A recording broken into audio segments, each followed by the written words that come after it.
ที่1 กรกฎาคมของทุกปีคือวันคล้ายวันสถาปนาคณะลูกเสือแห่งชาติวันสำคัญที่เหล่าลูกเสือและเนตรนารีทั่วประเทศจะได้ร่วมกันน้อมรำลึกในพระมหากรุณาธิคุณ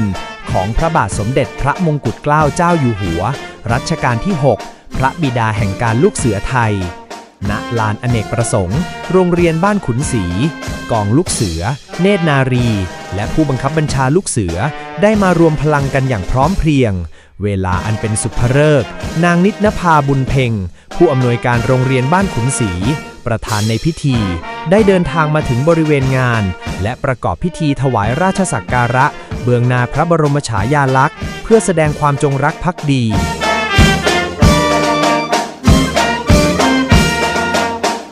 ลำดับต่อมานางสาววรรณภาฐานเจริญในนามของผู้บังคับบัญชาลูกเสือได้ก้าวออกมาเบื้องหน้าเพื่อกล่าวรายงานถึงวัตถุประสงค์ของการจัดพิธีในครั้งนี้เพื่อให้ลูกเสือและเนตรนารีทุกคนได้ตระหนักถึงหน้าที่มีความเสียสละและยึดมั่นในระเบียบวินัยตามอุดมการณ์ของการลูกเสืออย่างแท้จริง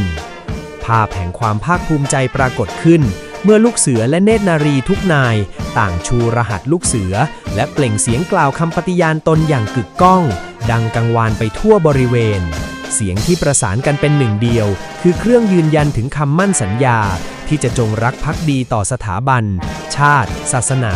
พระมหากษัตริย์และช่วยเหลือผู้อื่นในทุกเมื่อ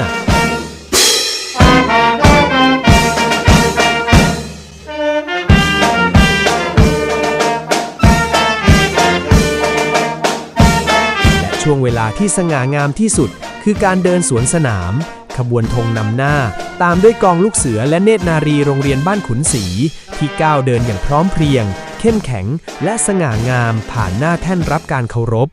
ทุกย่างก้าวสะท้อนให้เห็นถึงความมีระเบียบวินัยความอดทนและความสามัคคีที่ได้รับการหล่อหลอมมาเป็นอย่างดีพิธีทบทวนคำปฏิญาณและสวนสนามในวันนี้ไม่เพียงแต่เป็นการสืบสานกิจการลูกเสือไทยให้ทำรงอยู่